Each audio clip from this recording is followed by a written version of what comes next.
जैसे एरोक्स लेके जब मैं जा रहा था तो खटखट खटखट कर रहा था स्टैंडर्ड और पावर में बढ़िया से खड़ी चढ़ाई चढ़ा के देखी और बढ़िया से आप देख सकते हैं। यहाँ पर था नहीं देखने वाला, नहीं तुम बताता कि लोग मुड़ मुड़ के देखते हैं। I personally like it. Mumbai तक जाओगे? मुंबई तक तो अगर आप पावर में चलाएंगे तो सब कुछ जो है धरा का धरा रह जाएगा, आपका सपना टूट जाएगा। इलेक्ट्रिक स्कूटर में अगर परफॉर्मेंस थोड़ी कम हो चलेगा, लेकिन रेंज अच्छी होनी चाहिए। और अगर आपके जहन में रेंज है तो यामा का EC06 एक ऐसा स्कूटर है जिसकी तरफ आप मुड़कर देख सकते हैं। ऐसा मैं क्यों बोल रहा हूं, क्योंकि इस स्कूटर में आपको 4 kWh का बैटरी पैक मिल जाता है।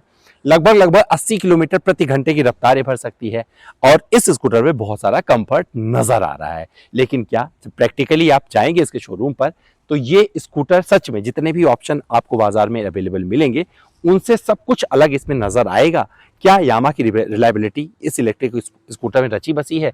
इन सभी सवालों का जवाब आपको हमारे फर्स्ट राइड एक्सपीरियंस में मिल जाएगा। मैंने ज़्यादा लंबा स्कूटर चलाया नहीं है, कोई रेंज टेस्ट नहीं है, लेकिन आपको बहुत सारी चीज़ें यहाँ पर बता दूंगा। जब आप शोरूम जाओगे तो उसे वेरीफाई भी कर लेना। तो चलिए शुरू करते हैं और आपको बताते हैं सब कुछ इस इलेक्ट्रिक स्कूटर के बारे में।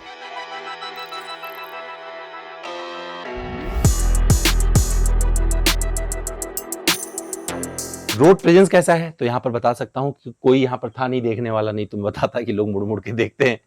बट रोड पे अच्छी लगती है। आप देख सकते हैं इसके विजुअल्स में किस तरीके से अच्छा नजर आता है। रियर की बात करें, फ्रंट की बात करें तो विजिबिलिटी अच्छी है। मुझे लगता है जब मैं भीड़ वाली जगह से लेके निकलूंगा तो लोग जरूर मुड़कर देखेंगे, लेकिन उसके लिए चलाना पड़ेगा, उस जगह जाना पड़ेगा। चलिए पिलियन को भी बिठा के दिखाते हैं कि पिलियन कितना कंफर्टेबल होता है। तो भैया जब मैं बैठता हूँ, देखो मेरी हाइट 6 फीट से ज्यादा है और मेरी पोजीशन ये होती है और मैं यहाँ तक कवर कर रहा हूँ। मैं राइड कर रहा हूँ तो यहाँ तक ये सीट कवर कर रहा हूँ। सीट चौड़ी है मतलब और कंफर्टेबल भी है। राइडिंग के हिसाब से मुझे लगता है कि ये बढ़िया है। तो मेरे जैसा राइडर इस पर बैठ रहा है ऐसे। और यहाँ पर देखो फुट पैक वगैरह दिए गए हैं जिसका यूज़ करेगा पिलियन। तो पिलियन को बुलाते हैं। आइए मैम। तो एक पिलियन मैम बैठेंगी यहाँ पे, बैठिए। इनकी हाइट जो है 5'11" है, मतलब लड़कों को चैलेंज करती हैं हाइट के मामले में। और इनसे पूछते हैं कितने कंफर्टेबल हैं। कितने कंफर्टेबल हो आप? कंफर्टेबल तो काफी है। लाइक आपको स्पेस मिल जाती है। कभी कभी क्या हो जाता है that you are not comfortable जब आप एकदम पीछे, आपको बैक पोजीशन आपका वीक होता है। बट इसमें I think it is comfortable. Seat भी सॉफ्ट है, सो अगर आप लॉन्ग राइड जा रहे हो, लॉन्ग जा रहे हो तो आपको दिक्कत नहीं आएगा। I personally like it. Mumbai तक जाओगे? मुंबई तक तो नहीं जा सकते बट ट्राई कर सकते हैं। ट्राई कर सकते हैं।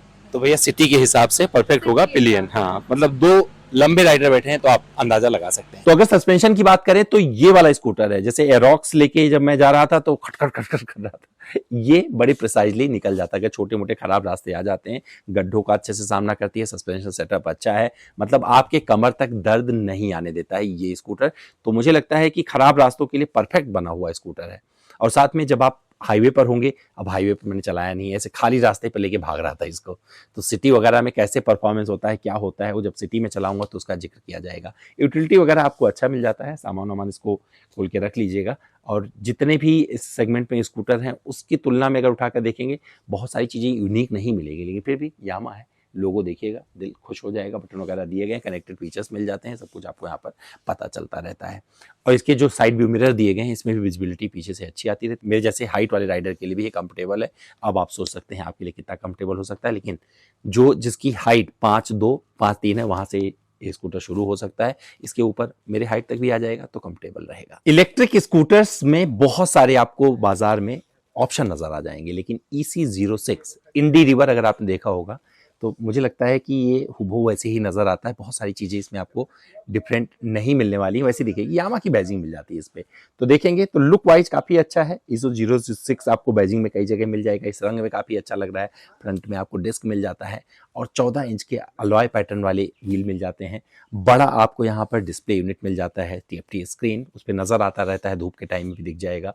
आपको 3 राइड मोड मिल जाते हैं, आप चेंज कर सकते हैं। पावर में आपको सबसे ज़्यादा अच्छा ये पिकअप निकाल के देता है। तो सब कुछ मैंने एक्सपीरियंस किया है। सबसे पहले शुरू करता हूँ कंफर्ट से। अगर कंफर्ट की बात करेंगे तो इस पे आप 2 लोग बड़े प्यार से बैठ सकते हैं और कोई दिक्कत नहीं आने वाली है। और साथ में अगर सामान, क्योंकि स्कूटर का मतलब होता है कि वहाँ पर फुटबोर्ड में लोग सामान वामान रख लेते हैं, तो इसमें भी आप सामान जमा सकते हैं, उसका भी कोई दिक्कत नहीं होगा। तो छोटा मोटा सामान बैग रख के आप आगे जा सकते हैं, कोई प्रॉब्लम नहीं होगी। इस स्कूटर को आप 10 घंटे में 100% चार्ज कर सकते हैं। 80% ये 8 घंटे में चार्ज हो जाता है। रात में लगा के छोड़ दीजिए, सुबह तक आपको चार्ज हुआ मिल जाएगा। इसके बाद में 167 किलोमीटर कंपनी क्लेम कर रही है। रेंज टेस्ट में जरूर करूंगा, जैसे मौका मिलेगा रेंज टेस्ट किया जाएगा, लेकिन प्रैक्टिकलिटी के लिहाज से चीजें अच्छी हैं।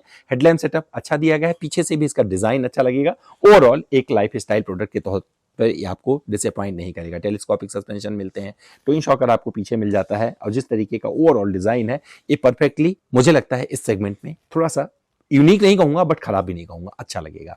मेरे जैसा बंदा जब बैठ रहा है 6 फीट का राइडर तो उसे कंफर्ट मिलता रहता है। जिनका एरोक्स ई में जिस तरीके से मैं थोड़ा अनकंफर्टेबल था, यहाँ पर मैं बोल रहा हूँ सारी शिकायतें दूर कर दी हैं। अगर मुझसे कोई पूछेगा बोलूंगा आंख बंद करके स्कूटर खरीद लो, इस तरीके का ये स्कूटर है। बस कीमत आपको देखना पड़ेगा, क्या इस कीमत पर और भी स्कूटर आपको मिल रहे हैं। 6.7 kW के आसपास का पावर आउटपुट ये देती है, जनरेट करती है। जब मैं राइड कर रहा था जो एक्सपीरियंस वहां पर किया वो बताता हूं आपको। तो जब सीधी सड़कों की बात करेंगे तो इसके अगर इको मोड में है आप तो ये चली जाती है, मतलब 40-45 तक पहुंच जाएगी, कोई प्रॉब्लम नहीं होगा। वहां पर लगेगा कि आप इको में चला रहे हैं। इसके बाद में स्टैंडर्ड मोड पे चले जाइए, वहां पर आप 80 तक पे जा सकते हैं, मतलब 75-80 दिखा देता है, और वहां पर भी पिकअप बहुत अच्छा मिल जाता है। लेकिन अगर आपको बहुत सारा पावर चाहिए तो पावर मोड में सीधे शिफ्ट हो जाइएगा और इसके बाद में अपने हिसाब से जी लीजिएगा। लेकिन अगर रेंज चाहिए तो भैया इको में रहिएगा, आपको तब वाली रेंज मिलेगी जो कंपनी दावा कर रही है, नहीं तो रेंज आपको नहीं मिलने वाली है। अगर आप पावर में चलाएंगे तो सब कुछ जो है धरा का धरा रह जाएगा, आपका सपना टूट जाएगा। मुझे लगता है इलेक्ट्रिक स्कूटर परफॉर्मेंस के लिए नहीं होते हैं, इलेक्ट्रिक गाड़ियां भी परफॉर्मेंस के लिए नहीं होती हैं, रेंज के लिए होती हैं। अगर आपको बढ़िया रेंज चाहिए तो हौले हौले चलाइए, जितना आप सज्जनता के साथ उसके साथ पेश आएंगे उतना बढ़िया रेंज निकाल कर दे देगी। इसकी अच्छी बात क्या लगी वो भी जो मैंने नोटिस किया, ये फ्लो के साथ बहती है। जैसे आप पहाड़ पे चढ़ रहे हैं, रास्ते मुड़ रहे हैं, उसके हिसाब से जिस तरीके से ये क्विकली शिफ्ट करती है आपको बुरा नहीं लगेगा। अगर आप कहीं पे फास्ट स्पीड पे कॉर्नरिंग भी कर रहे हैं, अपने आप जो है लगेगा कि आप एक थोड़ा सा एक कोई परफॉर्मेंस वाला ऐसा स्कूटर चला रहे हैं जिसमें आपको एर्गोनॉमिक वाइज कोई शिकायत नहीं होने वाली है। इन स्कूटर्स में क्या दिक्कत होती है, जब आप चढ़ाई चढ़ रहे होते हैं तो ये थोड़े स्लो हो जाते हैं। ऐसा मैंने एरोक्स ई में एक्सपीरियंस किया था, लेकिन इस स्कूटर में जब मैं पहाड़ी चढ़ा रहा था ना, सच बता रहा हूं आपको, ये आराम से चढ़ रही थी। हालांकि इको मोड में मत रखना, स्टैंडर्ड मोड की बता रहा हूँ। स्टैंडर्ड और पावर में बढ़िया से खड़ी चढ़ाई चढ़ा के देखिए और बढ़िया से आप देख सकते हैं किस तरीके से चढ़ रही है। टॉप स्पीड 80-85 के आसपास मैंने अचीव किया है। मुझे लगता है अगर सीधी रोड मिल जाएगी, लगातार आप चलाते रहोगे तो शायद 90 भी टच कर जाए। कंपनी जो भी क्लेम करती है उस पर मैं नहीं जा रहा हूँ। सारे डायमेंशन आप देख सकते हैं किस तरीके का डायमेंशन यहाँ पर मिलता है। अब यहाँ पर सवाल आ जाता है कि क्या इसके तरफ मुड़ना चाहिए।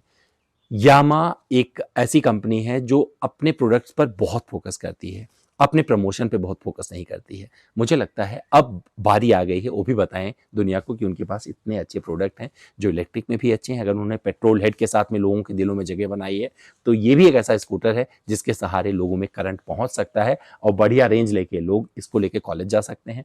आप अपने बच्चों को ट्यूशन छोड़ सकते हैं, आप इसे लेके किट्टी पार्टी अटेंड कर सकती हैं। अगर आप लेडीज हैं, आप आसपास जाके सामान वगैरह सब कुछ खरीद सकते हैं, कोई प्रॉब्लम नहीं आएगी। तो यहाँ पर design wise, comfort wise, performance wise और रेंज वाइज एक बढ़िया स्कूटर है। और मौका मिलेगा तो रेंज टेस्ट किया जाएगा और आपको बताया जाएगा रेंज कितना देती है। उसके लिए कमेंट करके रखिएगा। अगर आप इसका रेंज टेस्ट देखना चाहते हैं तभी करूंगा जब आप बोलेंगे भैया रेंज टेस्ट करके दिखाओ। बाकी आप बताइए स्कूटर आपको कैसा लगा। अगले वीडियो में फिर मिलते हैं, तब तक अपना बहुत सा ध्यान रखिए।